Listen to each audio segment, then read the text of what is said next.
Mendengar kata kapur, mungkin yang terlintas di benak kita adalah bahan yang biasa digunakan oleh guru untuk menulis di papan tulis. Atau kapur biasanya digunakan orang untuk membantu pekerjaan. Hasil bumi ini berasal dari bukit-bukit kapur di beberapa lokasi di dunia. Manusia akan mengeruk bukit-bukit kapur ini untuk kemudian memanfaatkannya. Tapi tahukah Anda, faktanya selain digunakan untuk kegiatan sehari-hari, ada bukit kapur yang dimanfaatkan untuk kepentingan pariwisata. Kedua tempat ini biasa disebut dengan Cotton Castle atau Benteng Kapas, tempat indah di belahan dunia yang terbentuk dari endapan kapur.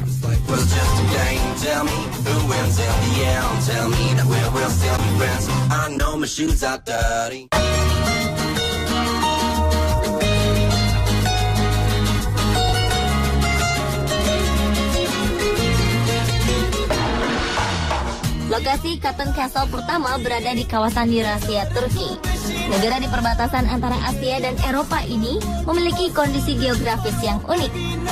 Beribu kota di Ankara, negara ini semakin lengkap dengan berbagai macam budayanya. Kota-kota besar seperti Istanbul menjadi tujuan utama para pelancong dunia. Faktanya, keadaan alam Turki pun tidak kalah indahnya. Didominasi oleh pegunungan, di sini terdapat sebuah tempat yang merupakan salah satu surga tersembunyi di dunia. Tempat ini adalah Pamukkale, sebuah cotton castle di provinsi Denizli, selatan Turki. Tempat ini dikenal sebagai kolam air panas alami yang bersumber dari sumber mata air panas yang mengalir dari lembah Sungai Menderes. Untuk mencapai lokasi, kita bisa menggunakan bis selama 3 jam dari kota terdekat, Selçuk.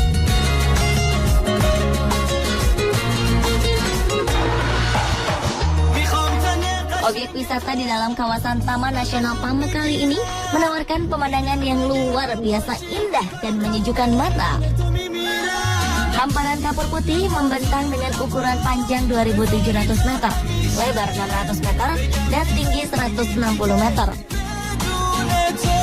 Hamparan kapur ini tersusun rapi seperti melihat pematang sawah teras kering, tetapi berwarna putih.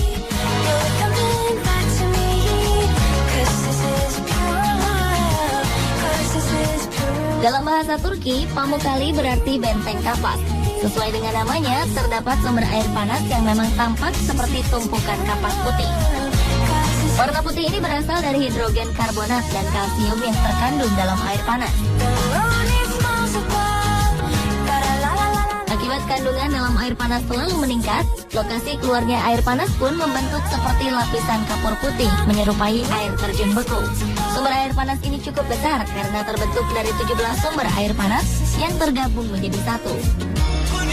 Faktanya, suhu air di Pamukkale dapat mencapai 35 derajat Celcius hingga 100 derajat Celcius. Karena panasnya suhu inilah membuat tidak semua kolam di Pamukkale dapat dipakai untuk mandi para wisatawan. Tercatat ada beberapa kolam di Pamukkale yang dimanfaatkan para wisatawan untuk berendam. Warga dan wisatawan percaya dengan berendam di kolam air panas mengalir yang kaya akan kandungan mineral dapat mengobati penyakit rematik, kulit, dan kelelahan syaraf. Dan untuk melindungi Pamukkale dari kerusakan, UNESCO menetapkan kawasan ini sebagai situs warisan dunia.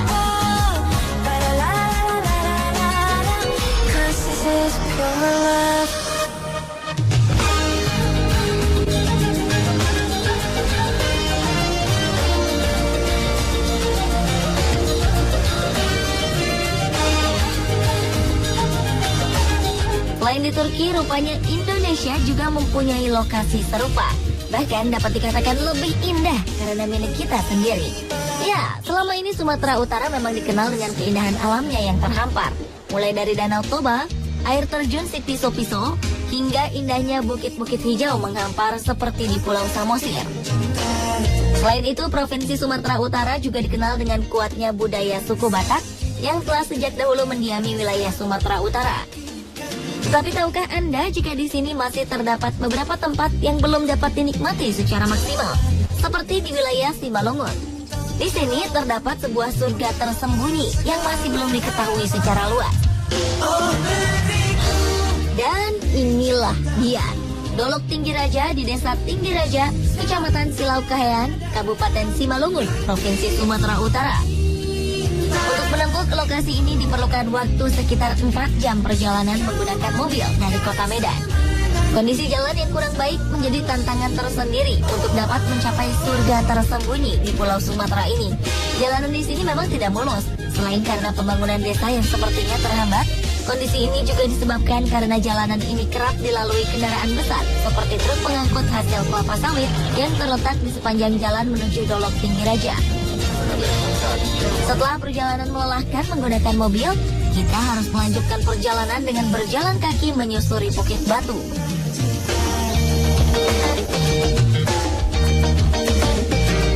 Hamparan Bukit Batu Kapur terlihat jelas di atas, dan perhatian tertuju ke perairan di ujung tepian bukit.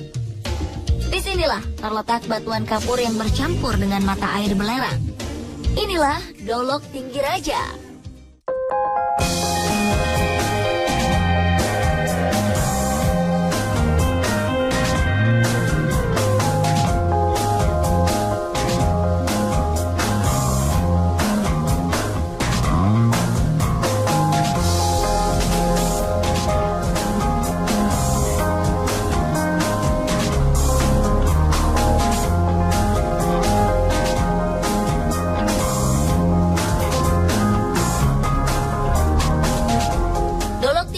Sering disebut sebagai tempat bersalju Indonesia.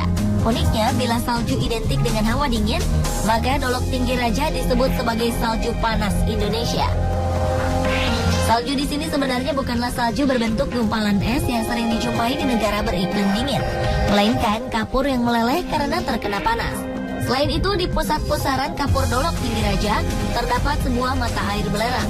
Mata air ini mengalir turun melewati jalur seperti sebuah sawah terasering ke sebuah perairan kecil dengan warna gradasi biru dan indah. Bedanya, kolam di sini tidak dapat digunakan untuk mandi karena suhunya yang tinggi dirasa tidak cocok untuk tubuh manusia. Tetapi jangan berkecil hati, karena para wisatawan dapat mencoba sensasi merebus telur langsung dari mata air di atas pematang kapur. Uniknya, terdapat mitos menarik dari kegiatan ini. Konon, jika kita menaruh 3 butir telur dan merebusnya ke dalam mata air, maka Anda jangan merasa marah atau kesal ketika mengangkat telur yang berkurang menjadi 2 butir saja. Diceritakan warga sekitar, berkurangnya sebutir telur ini sebenarnya tidaklah hilang, tetapi mereka mempercayai bahwa para penghuni tempat ini mengambilnya.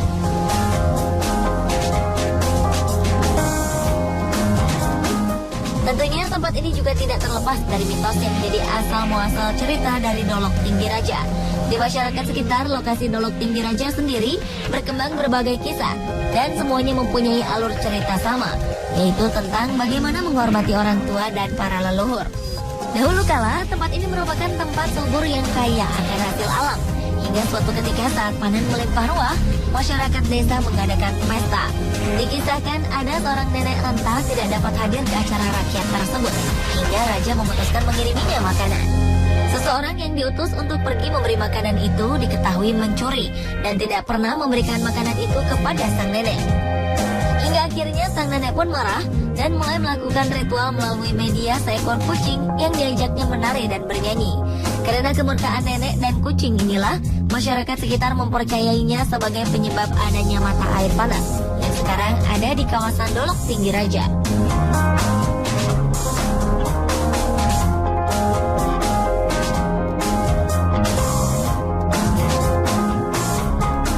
Sayang sekali, warisan alam dan indah ini belum ditanggapi secara serius oleh pemerintah. Akses menuju Dolok Tinggi Raja masih sulit dijangkau karena rusaknya jalanan. Begitu pula dengan minimnya promosi. Tempat ini memang ramai bila musim libur tiba. Tetapi untuk lokasi yang begitu indah, tempat ini masih tergolong sepi. Dan masyarakat juga masih minim informasi tentang keberadaan surga tersembunyi di Sumatera Utara ini.